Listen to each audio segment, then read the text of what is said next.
Los seres humanos actuales tenemos el mismo cuerpo y el mismo cerebro que nuestros antepasados de la Edad de Piedra, y de la misma forma que entonces, la mayor parte de nuestras relaciones sentimentales o sexuales vienen determinadas y condicionadas por el objetivo final de la sexualidad, la reproducción.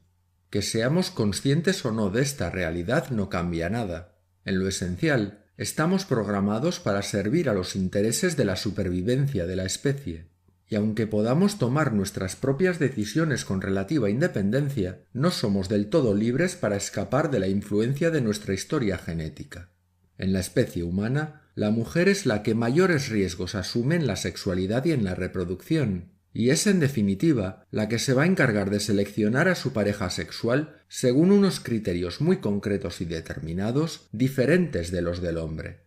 El hombre busca el contacto con el mayor número posible de mujeres, mientras que la mujer busca al mejor compañero sexual posible. Es en este proceso de selección femenina donde encontramos la división de los hombres entre alfa y beta, entre los hombres adecuados para una cosa y los adecuados para otra, porque ellas lo que hacen es dividir a los hombres entre los aptos para la reproducción y los aptos para la crianza y protección de los hijos, sean suyos o ajenos.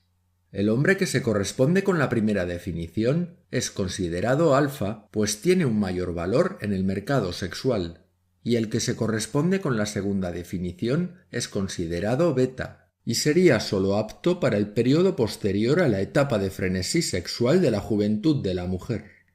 Pero la condición de alfa o de beta entre los hombres es relativa, no se da de manera absoluta. Uno no es alfa todo el tiempo, ni es beta todo el tiempo.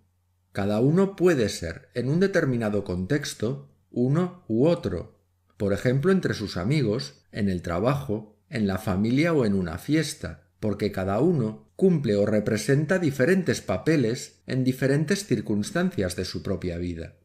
Ni tampoco es una condición rígida en el tiempo, ya que los roles evolucionan según los grupos humanos van cambiando por la llegada de nuevas personas a su entorno social, o simplemente porque la vida sigue y uno no es siempre el que fue, para bien o para mal.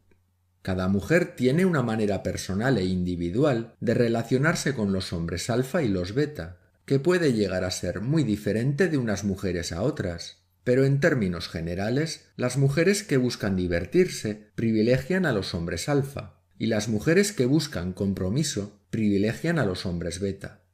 También existen otras mujeres, digamos algo más evolucionadas o de coeficiente intelectual mayor a la media, que no solo eligen al alfa por sus cualidades físicas, sino también por sus cualidades intelectuales. En este caso, es más difícil para ellas conseguir satisfacer sus pretensiones, porque no les basta con que el hombre sea muy inteligente para desearlo sexualmente, sino que aspiran al pack completo, y cuantos más requisitos necesiten satisfacer, más difícil les es satisfacerlos.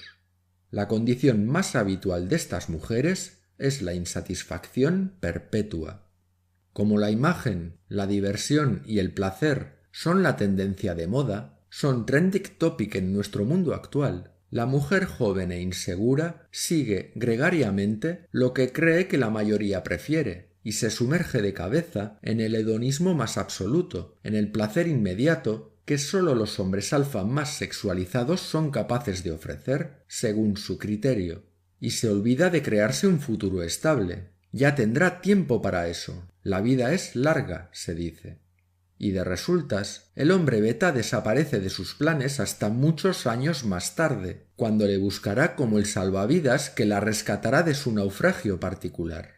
Esta situación origina una escasez enorme de posibilidades de relación sexual para una mayoría de hombres jóvenes, lo que provoca que muchos de ellos quieran ser elegidos por las mujeres como lo son los alfasexuales, lo cual es comprensible, porque cuanto más joven se es, más desarrollado está el impulso sexual.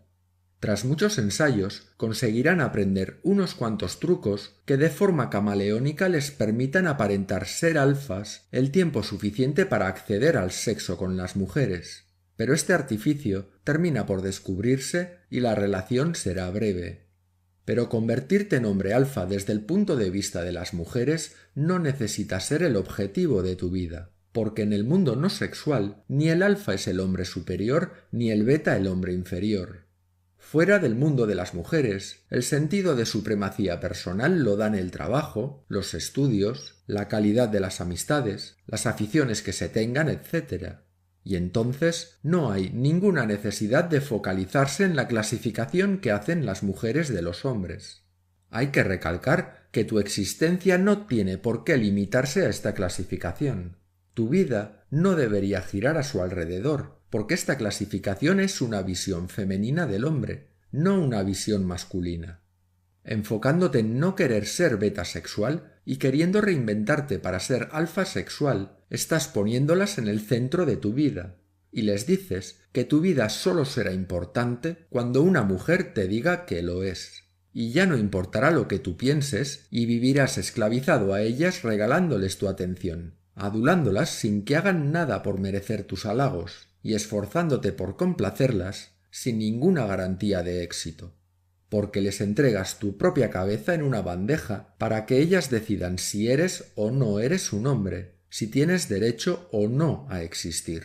Esta sumisión solo te conducirá a poner a las mujeres en un pedestal gratuitamente, a ponerlas en el centro de tu vida, con lo cual sufrirás innecesariamente por querer ser lo que las mujeres quieren que seas, en lugar de ser lo que tú podrías llegar a ser por ti mismo, con lo que ya no podrás ser tú quien dirige tu propia vida. Pero por supuesto, si lo que te gusta es adorar a las mujeres, no seré yo el que te impida hacerlo. Las mujeres establecen esta clasificación alfa-beta en función del momento en que se relacionan sexualmente con el hombre. Con el alfa, el sexo viene antes de la relación de pareja, si es que llega a haberla, mientras que con el hombre beta, el sexo es consecuencia de la relación de pareja. No hay sexo si no hay contraprestación previa. Pero esta definición de alfa-beta simplemente gira alrededor de la mujer. Es ginocentrismo puro y duro. Existe otra definición de alfa y beta basada en el punto de vista masculino. La dinámica alfa-beta sigue siendo aplicable porque sea cual sea el punto de vista, siempre habrá diferencias entre unos y otros. Es decir, que siempre habrá hombres que destacarán sobre otros. Por ejemplo, cuando se es o no líder dentro de un grupo de amigos, o se tienen habilidades especiales para un trabajo determinado, o dotes deportivas, musicales o artísticas que le hagan destacar sobre otros. Para poder ser alfa o beta, es absolutamente necesario que existan más personas con las que poder realizar la comparación. Un alfa en un grupo humano puede convertirse automáticamente en beta dentro de otro grupo humano distinto al no destacar ya en la comparación con las cualidades de las personas del segundo grupo. Y por supuesto las mujeres también se fijarán en el alfa surgido de la interacción social entre los hombres, pero no porque le vean dotes sexuales, sino porque su personalidad es dominante para con los demás hombres de su entorno, de tal forma que está situado en lo alto de la pirámide social masculina, y eso estimula el deseo de las mujeres debido a su sempiterna hipergamia. Pero como la razón de ser de este alfa no es la sexual sino el estatus, lo más probable es que el alfa, como líder de un grupo de hombres, sea visto por las mujeres como el sustituto de la figura paterna o como un proveedor de primera. En cambio, el alfa sexual de las mujeres para los demás hombres no suele ser una persona en la que se pueda confiar. Suele ser un hombre bastante pagado de sí mismo debido al éxito que tiene entre las mujeres, que le hace verse como mejor que los demás.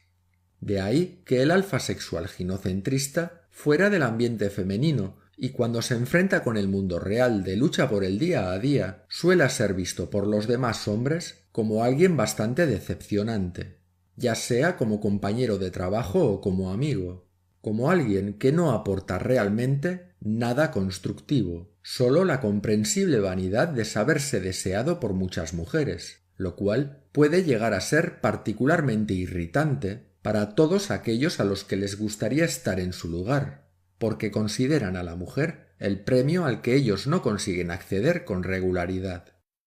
Por supuesto, claro que existe el hombre alfa que cuenta con las condiciones sexuales requeridas por las mujeres a la vez que con las condiciones de liderazgo requeridas por los hombres.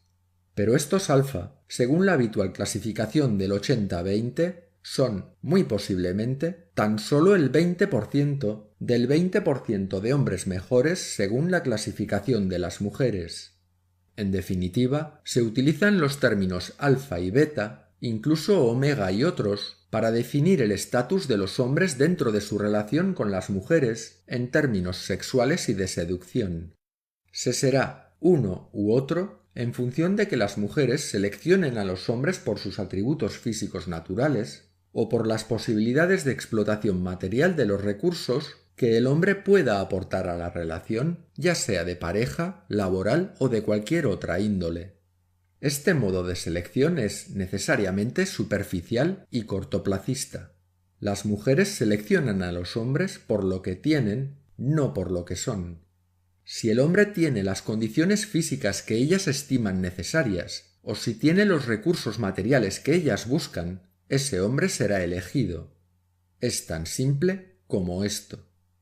En cambio, los hombres determinan que otro hombre es alfa o no en función de que sepa ganarse el respeto y la autoridad de los demás hombres por sus dotes de organización, de colaboración, de trabajo o de liderazgo, por sus estudios o su inteligencia, o por su capacidad de dedicación al deporte, a la investigación o al arte. En definitiva, los hombres en general valoran más que las mujeres, también en general, la calidad humana de una persona a la hora de determinar quién es mejor que ellos y poder clasificarlo como alfa o como beta. En cierta forma, el de los hombres es un método de selección más espiritual y más a largo plazo, puesto que no basta con un solo acto o con una sola impresión momentánea para que un hombre vea a otro como mejor o más apto que él. Por tanto, el alfa sexual de las mujeres simplemente nace con unas características fisiológicas muy determinadas, y al hombre de características físicas destacadas le bastará con ejercitarse en el gimnasio para reforzar su atractivo ante las mujeres. El hombre fisiológicamente beta, en cambio, necesitará en términos generales progresar materialmente en la vida para poder acceder a las mujeres.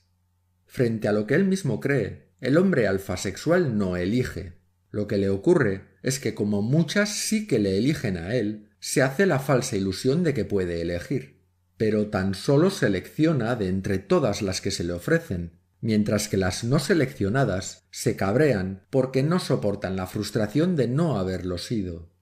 El alfa sexual no es más que un esclavo de las mujeres atrapado en su sexualidad. Mientras que el beta, en el mundo de las mujeres, a lo más que puede llegar es a ser esclavo proveedor.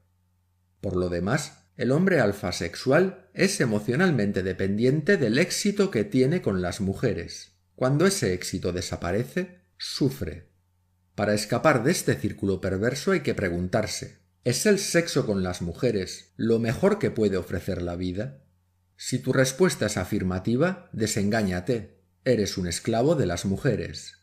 Si tu respuesta es negativa, enhorabuena. Tienes ante ti un mundo de posibilidades.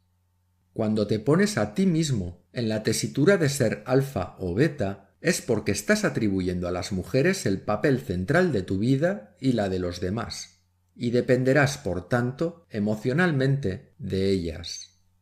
Si te liberas de esta idea, te pondrás en el camino de convertirte en una persona con una autoestima sana y fuerte, con la que podrás priorizarte a ti mismo de tal forma que tus propias necesidades serán tan importantes como las de los demás, lo cual no es obstáculo para que puedas ayudar a otros o colaborar con otras personas. Pero es que entonces lo harás porque tú quieres o porque puedes, no porque sientas que debes.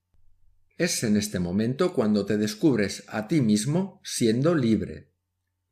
Por tanto, en el mundo de las mujeres, los aspectos físicos y la imagen externa son la forma de determinar claramente quién será beta o alfa. Pero en el mundo de los hombres, a la hora de atribuir la consideración de alfa a una persona, hemos de añadir los aspectos psicológicos y de personalidad, a los meramente físicos y externos. El alfa masculino, el que se gana el respeto de los demás hombres, no nace, se hace.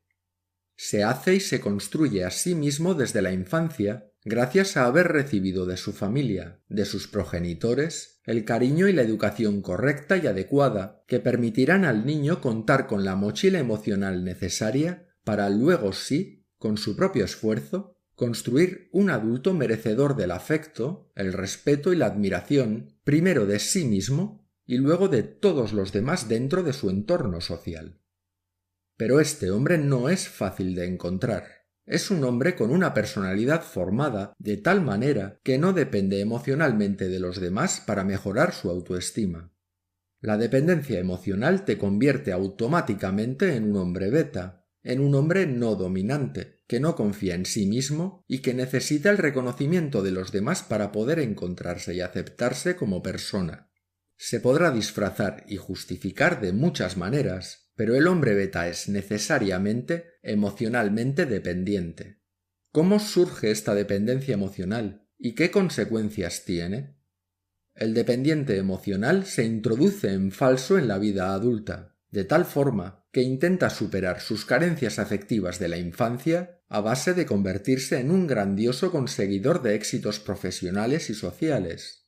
o a base de hundirse en la miseria y abandonar toda esperanza de conseguir algo en la vida adoptando una posición depresiva, tempranamente derrotada ante la vida, o invirtiendo en los demás a base de convertirse en un chico bueno, dependiente y pagafantas, creyendo que cuanto más da, más va a recibir. El proceso de formación de una personalidad alfa o beta, de una personalidad emocionalmente dependiente o independiente, se inicia en la niñez. La calidad del cariño, educación, atención y cuidados recibidos por el niño en todos y cada uno de los años de su infancia definirán absolutamente las características personales del futuro adulto. Tener las características genéticas adecuadas para poder tener una personalidad dominante de hombre alfa no garantiza que se vayan a poder desarrollar debidamente, y dependerá de la calidad del ambiente en el que crezca ese niño. Todo recién nacido llega al mundo con la necesidad de apegarse a sus padres. Es una necesidad que el niño trae de serie, un instinto vital para su propia supervivencia. Los padres, por su parte, también cuentan con otro mecanismo instintivo que es el amor y la dedicación incondicionales hacia su hijo, hasta el extremo de que el padre o la madre es capaz de poner su propia vida en riesgo con tal de protegerle. El apego funciona en los dos sentidos. La madre que da a luz al niño siente un apego inmediato, siente la necesidad de protegerlo y se encariña con él. Y el niño se apega por mecanismos biológicos muy poderosos a sus padres, quienes tendrán una importancia decisiva a la hora de configurar los patrones básicos de su personalidad a lo largo de su vida. El niño convierte a sus padres en una base segura de apego, haciendo del cariño y el apego a ellos una experiencia que conservará como si fuera un reservorio psicológico y mental que le protegerá en los momentos difíciles, en los momentos de crisis de su futura vida adulta, y que le recordarán que fue amado, que fue querido y especial para esas personas que fueron su padre y su madre. Y esos recuerdos funcionarán a la manera de anticuerpos psicológicos y emocionales, protegiéndole. Estos recuerdos también harán que el niño en su adolescencia pueda proyectar todo el cariño, el cuidado y el amor que recibió para transformarlo en autoestima, en amor racional a sí mismo, que permitirán al adolescente alcanzar la vida adulta blindado, protegido y vacunado, gracias a esa experiencia de seguridad que le ofreció el correcto apego emocional con su familia. De idéntica forma, le proporcionarán un buen ejemplo de lo que debe esperar de los demás, puesto que proyectando el buen trato que recibe de su familia, tiene la expectativa de ser tratado por los demás de la misma manera, de ser aceptado y respetado, y de ser también respetado en sus límites. Desarrollará, en definitiva, un correcto enfoque vital y una correcta atribución positiva de sí mismo.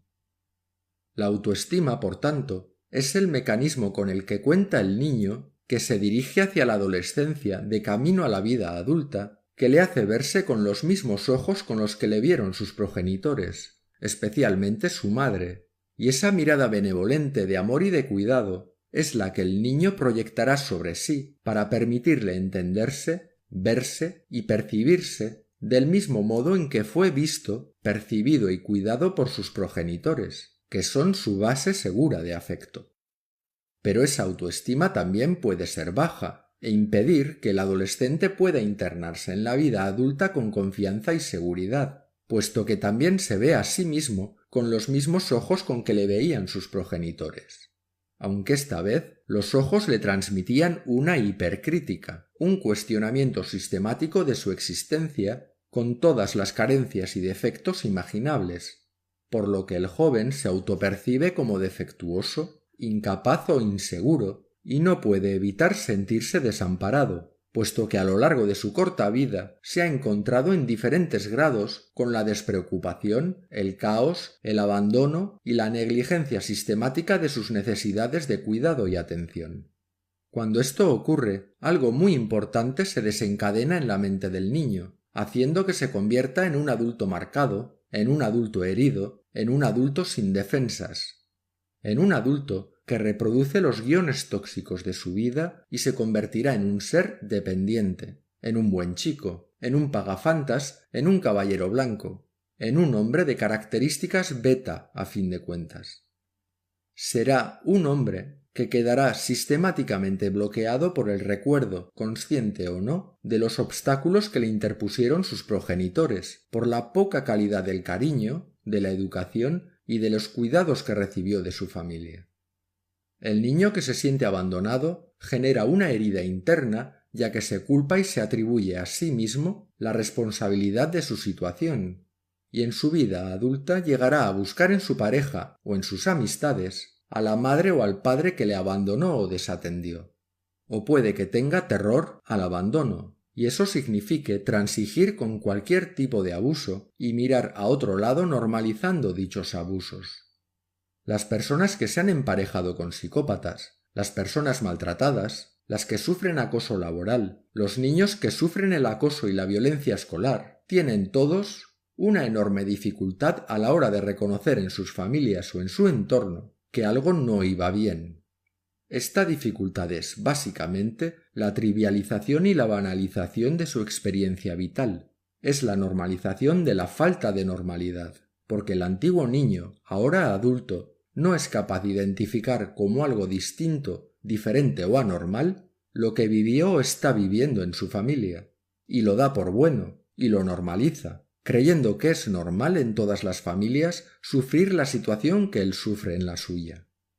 Incluso puede llegar a interpretar que quienes más problemas le causan o más se le resisten pueden llegar a merecer la pena, y por lo tanto llegará a la vida adulta marcado por esa herida emocional originada en una familia que no cumplió o no cumple todavía correctamente con su papel protector y educador. También en aquellos entornos familiares en los que ocurren situaciones para las que los niños no están preparados para poder apegarse a sus padres de un modo seguro, estos niños apagan sus sistemas de alarma para no vivir constantemente en la angustia y en la hipervigilancia, para no vivir continuamente con el radar activado. Ese apagado temprano del radar explica que después, en la vida adulta, no detecten cuando se emparejan o se relacionan con personas tóxicas, o cuando lo detectan es demasiado tarde. Es esta atención deficiente en la niñez la que lleva a muchos adultos a repetir a lo largo de toda su vida patrones de comportamiento y conducta que no entienden, que están activos aunque latentes en su subconsciente, y que se manifiestan siempre cuando alguien a su alrededor olfatea esa vulnerabilidad y se aprovecha de ella. Estos niños, hoy adultos, no conocen, sin embargo, cuál es la causa de tanto sufrimiento. No conocen la causa de tantas vivencias negativas, de tantos desencuentros sociales y personales, que les impidieron desarrollarse con la suficiente seguridad en sí mismos, ni pudieron aprender los recursos emocionales y afectivos suficientes para encarar la vida adulta en confianza. Se dan casos también en que estos adultos que fueron niños perdidos no dejan de repetir los patrones tóxicos de comportamiento aprendidos de sus padres, quienes a su vez los aprendieron de los suyos, y éstos también a su vez de los suyos, aun a pesar de creer estar haciendo lo correcto con toda su buena voluntad, en una especie de transmisión intergeneracional de malas prácticas. Una característica destacable de todo hombre de personalidad beta marcada es que se tiene por buena persona y de buen carácter, de tal forma que todos se aprovechan de él.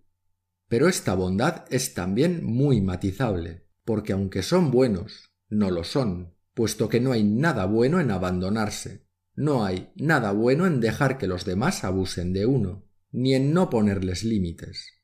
Esa bondad oculta un guión tóxico aprendido muy temprano en la infancia como parte de un mecanismo de defensa y de autoprotección, pero que tiene como efectos secundarios la pérdida de respeto de uno mismo, de abandonarse y no poner en primer lugar sus propias necesidades. Uno es realmente bueno consigo mismo cuando se pone a buen recaudo de las situaciones y personas que le perjudican, cuando pone límites, cuando se defiende y cuando no se traiciona a sí mismo dejándose abusar por los demás. Se es bueno cuando se desobedece a todos los que le ordenan a uno que anteponga las necesidades ajenas a las propias.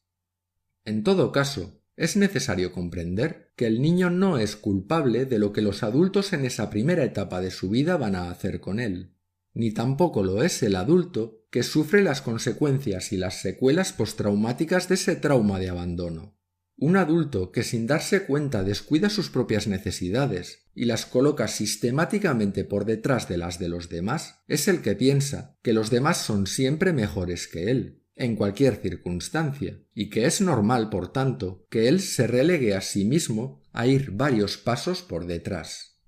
Esta persona priorizará el cuidado y la protección de los demás por encima del cuidado de sí mismo, y se topará con grandes obstáculos y dificultades a la hora de encontrar pareja o amistades sanas, pues descubrirá que toda su dedicación, entrega y amor es recompensada en forma de acoso psicológico al caer en manos de narcisistas, psicópatas integrados y demás personalidades maquiavélicas que olfatean esa vulnerabilidad con la que cuenta todo antiguo niño perdido en su vida adulta. Si eres un antiguo niño perdido, eres un adulto desprovisto de toda protección psicológica y emocional frente a los intentos de manipulación, hablando en lenguaje inclusivo, de los y las abusadoras, de los y las narcisistas, de los y las psicópatas, y de todos aquellos y de todas aquellas que puedan intentar aprovecharse de esa falta de recursos, de esa falta de herramientas internas que te caracterizan, tras haber pasado por la experiencia de vivir dentro de una familia en la que no encontraste la adecuada educación, ni la atención, ni la protección que todo niño espera recibir de su familia. La pregunta más importante que debemos hacernos es por qué a una infancia a veces terrible en una familia inadecuada, insuficiente o incapaz, le sucede después una vida adulta también difícil, con dificultades de relación y viviendo diferentes situaciones de abuso, acoso y maltrato. ¿Acaso estas personas son masoquistas? ¿Son niños, hoy adultos, que desean sufrir? ¿Padecen alguna enfermedad oculta, desconocida, inconsciente, que les condiciona la necesidad de verse castigados? ¿Gozan secretamente, como dicen los psicoanalistas, del maltrato que reciben? Son personas psicóticas que no conocen la realidad de la vida y que tienen un comportamiento basado en un trastorno mayor de su personalidad. Son personas estúpidas que no son capaces de entender lo que les pasa hasta que es demasiado tarde. Todas estas atribuciones no solamente son falsas, que lo son, sino que lo peor es que contribuyen a una revictimización que no solamente impide que vuestros amigos y vuestra familia puedan entender vuestra situación, o que os imputen la responsabilidad de lo que os ocurre, sino que incluso los psicólogos, psicoterapeutas o psiquiatras que os pudieran atender van a intentar verificar en vosotros esos rasgos a lo largo de la terapia, intentando determinar y encontrar la fórmula mágica de vuestra responsabilidad en los procesos que os han llevado a sufrir recurrentemente el maltrato, el abuso, el desamor o todo aquello que desgraciadamente se repite en vuestra vida. Todos estos psicoterapeutas ignoran la realidad del trauma y el mecanismo fundamental por el cual el trauma original se repite en posteriores relaciones, de tal forma que os encontráis repitiendo y reproduciendo las mismas conductas, pretendiendo obtener un resultado distinto, para terminar encontrándoos yendo de derrota en derrota hasta la derrota final. No podéis parar de repetir relaciones abusivas, parejas tóxicas, psicópatas integrados, narcisistas malignos, es decir, repetís el trauma original sin saber cuál es la causa, y siendo incluso asistidos por psicoterapeutas inexpertos, noveles o revictimizadores que os llevan a entender incorrectamente el problema. La verdad es que en un 99% de los casos, las víctimas de estos abusos son completamente inocentes de ellos. No tienen ningún mecanismo masoquista. No hay ninguna complementariedad en su personalidad, ni hay nada que les lleve a gozar secretamente del trauma.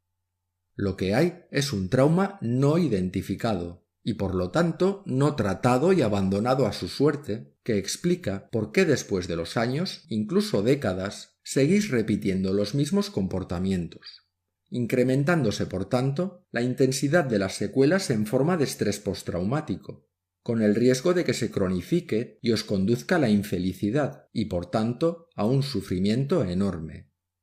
Pero estos traumas, estos guiones de comportamientos aprendidos en la niñez y repetidos después en la vida adulta, no son un destino inexorable del que no se pueda escapar. La transformación, el cambio y la curación son posibles. Pero esta salida del trauma requiere de disciplina, de un conocimiento experto, de una desensibilización y reprocesamiento del trauma original que no pasa simplemente por comprenderlo intelectualmente, sino que pasa sobre todo por poneros a buen recaudo y sacar de vuestra vida a todos esos personajes tóxicos que habéis permitido entrar en vuestras relaciones íntimas, de amistad, de socios o de pareja, y también a vuestros familiares nocivos y tóxicos, progenitores, hermanos y, por qué no decirlo, a vuestros propios hijos o incluso nietos, que pueden llegar también a olfatear vuestra vulnerabilidad y convertiros de nuevo en víctimas de sus abusos. Requiere, en definitiva, la práctica del contacto cero, con ese círculo demasiado grande por pequeño que sea de relaciones tóxicas construidas sobre las espaldas del trauma particular de cada uno, originadas en vuestra incapacidad para poner límites por las dificultades que tenéis para entender que vosotros sois vuestra prioridad y que no podéis permitir que otros o las necesidades de otros pasen por delante de las vuestras. El contacto cero es la gran herramienta a utilizar en los casos de abuso, de maltrato, de denigración y, por supuesto y cómo no, cuando se trata de psicópatas. El contacto cero no es cobardía, es la única forma de no salir perjudicado y poder reconquistar vuestra vida expulsando a las personas tóxicas de ella. Debéis además, de manera proactiva y con la ayuda necesaria, poner fin a esas relaciones pese a quien pese, sabiendo que esta determinación conlleva un cierto sacrificio, puesto que iréis muchas veces en contra de la tendencia social de vuestro entorno, que os impone una formidable ley de la gravedad que hace que las personas que comparten los mismos vínculos, la misma familia, entiendan que es una barbaridad, una aberración, renunciar incluso a la relación con aquellos con los que tenéis vínculos de sangre.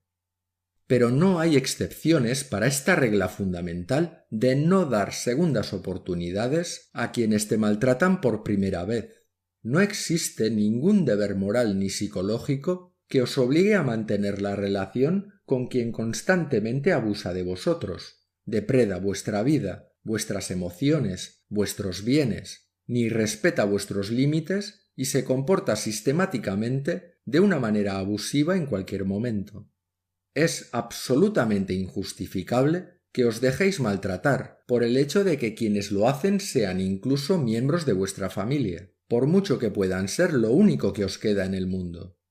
No hay nada más sano en psicología, en la correcta psicología, que convertirte en tu propio defensor, en tu propio protector, en el propio amor de tu vida. Tú debes ser el primer miembro de tu propia familia, tu propio ángel guardián, tu propio guía, a la hora de protegerte de los intentos de quien desea manipularte y abusar de ti.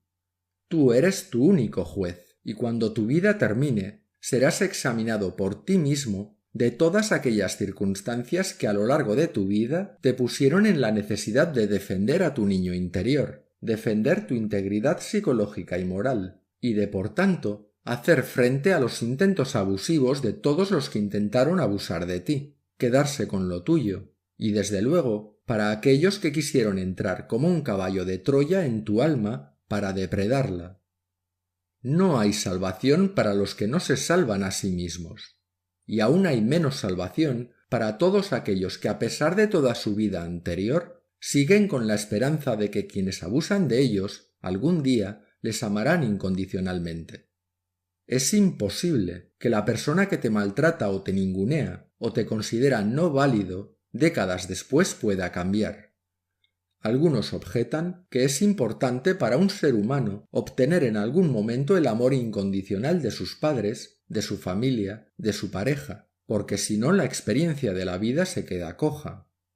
Esto solo es cierto en los niños. Los niños son los que necesitan el amor incondicional de sus padres. Pero el amor incondicional no existe en la vida adulta. El problema está en seguir amarrado a la búsqueda del amor incondicional que no se obtuvo en la infancia, porque es quedar vinculado a una frustración permanente, a un intento recurrentemente fallido de encontrar fuera de uno mismo ese amor incondicional, cosa que no vas a encontrar ni en una pareja, ni en la familia, ni en las relaciones de amistad o de asociación. Tal cosa no existe y ni tan siquiera es necesaria para tu felicidad. Esto no es un mensaje barato de consolación, es la verdad más profunda de la psicología. El amor racional hacia uno mismo no deriva de tus éxitos externos, no deriva del aplauso unánime de tu entorno, ni deriva de tus logros. Deriva sistemáticamente de tu trabajo interior, de un trabajo que obligatoriamente tienes que emprender de sanarte primero, para luego ponerte a ti en el primer lugar de tu vida, y después a todos los demás. Esto no es lo que se denomina egoísmo, sino que es amor racional a ti mismo. Al egoísta no le importan los demás, porque no se autolimita, su egoísmo no conoce límites. El que se ama racionalmente a sí mismo se declara su primera prioridad, y desde ahí tiene en cuenta a los demás. No se prioriza a sí mismo caiga quien caiga, porque sabe que existen los límites, y que toda acción tiene consecuencias. Y como se respeta a sí mismo, también respeta a los demás, pero no lo hace incondicionalmente. Nadie puede amar al prójimo si no se ama primero a sí mismo. Y si tú no te amas a ti mismo, no me cuentes luego que amas a tu pareja cuando te odias a ti, que amas y respetas a tus hijos o a tus amigos cuando no te amas ni te respetas a ti, que tienes para otros lo que sistemáticamente te niegas a ti mismo, porque la ecuación no cuadra. El amor racional a ti mismo es la energía transformadora más potente, porque no solamente cambia tu interior, sino que cuando ya tienes suficiente para ti, esa energía trasciende tu persona y se proyecta hacia los demás de un modo que ya no es necesario forzar. De tal forma que pasas de ser un mendigo emocional que pedía y demandaba aquello que siempre le faltaba, sin importar lo que le dieran, a ser un millonario que va regalando aquello que le sobra. Los antiguos niños perdidos se transforman de adultos y, para su desgracia, en mendigos emocionales, en personas que se conforman con poco o con nada. Pero deben entender que las necesidades que están buscando fuera solo podrán proporcionárselas ellos mismos, y que esa necesidad de amor externa que proyectan no es más que una necesidad derivada del trauma del pasado, y que superado ese trauma es cuando podrán otorgarse el amor racional a sí mismos. Ese alguien que por primera vez en la vida os ama incondicionalmente sois vosotros mismos. Desde ese amor racional a ti mismo puedes ir en libertad y no en necesidad. Puedes ir libre a la consecución de relaciones sociales, libre de los condicionamientos de la necesidad, de la dependencia emocional y psicológica, y si llega el caso, puedes defender tu sitio y poner tus límites a los intentos de otros de abusar o de denigrarte, identificando también incluso los intentos de abuso antes de que lleguen siquiera a materializarse. El amor racional a ti mismo se deriva de la experiencia de sentirte por primera vez libre de los efectos secundarios de las dificultades de tu niñez, ya tengas 20, 30, 40 o 60 años, y que te va a permitir conocer algo que no habías conocido nunca y que ibas buscando como quien busca el Santo Grial, algo que buscabas en el lugar equivocado, fuera de ti, cuando siempre estuvo a tu alcance en tu interior. No hay nada que impida que cada día te proporciones a ti mismo cuidados, delicadeza, respeto y afecto, no por tus cualidades, no por tus evidentes virtudes, no por tus capacidades y aptitudes, sino porque realmente tú eres lo único que tienes, con tus errores, con tus aciertos, con tus virtudes, con tus defectos. Es lo que hay, y tienes la obligación moral de abrazar a ese ser humano que eres. Tienes que abrazarlo, a pesar de que hayas recibido la crítica o la hipercrítica sistemática en tu infancia, a pesar del abandono emocional o de la violencia, que te llevaron a creer que había algo inadecuado o defectuoso dentro de ti, que había algo merecedor de no ser amado dentro de ti, que había algo que explicaba que tus progenitores no estuvieran nunca disponibles para ti. Tienes que superar esa mirada de duda, esas atribuciones negativas, esos guiones tóxicos, a base de recordar que seas lo que seas, solo te tienes a ti mismo, y que los demás no tienen la obligación de quererte. Solo quedas tú para quererte, con independencia de que seas o no maravilloso, con todos tus defectos, y a pesar de cometer errores, porque todos los cometemos. No busquéis en el éxito, en la aprobación de los demás, en el aplauso, en el narcisismo. No busquéis dar pena y lástima a los demás, no busquéis en el dar y dar hasta que duela, creyendo que algún día obtendréis el retorno de vuestra inversión, y no os quedéis fijados en el obstáculo, en las personas más tóxicas, por la costumbre de interpretar que cuanto peor le tratan a uno, cuanto más depredado es uno, mayor es el valor intrínseco de esa relación. La salida de la trampa de este tipo de comportamientos os coloca en la rampa de lanzamiento hacia una vida nueva, a una felicidad que no habéis conocido nunca, y que os llegará a desbordar afectando a vuestros amigos y familiares, que se encuentran con un nuevo tú. Encontrar la salida de este laberinto significa que existe otro modo de estar en el mundo, más allá de los aprendizajes tóxicos o nocivos que habéis recibido de vuestra educación, de la cultura, de las tradiciones y de la sociedad. Y en el momento, en el instante en que te aceptes a ti mismo, te quieras, te cuides y te respetes, en ese momento no necesitarás ya de etiquetas. La pertenencia al grupo de los alfa o al de los beta ya te dará exactamente igual, porque habrás reconquistado tu autoestima y descubierto cuál es tu papel en el mundo. Ya no eres ni alfa, ni beta, ni falta que hace.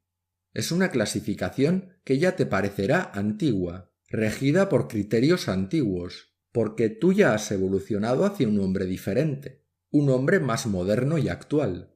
un auténtico hombre que no depende ya del camino que le marcan los demás.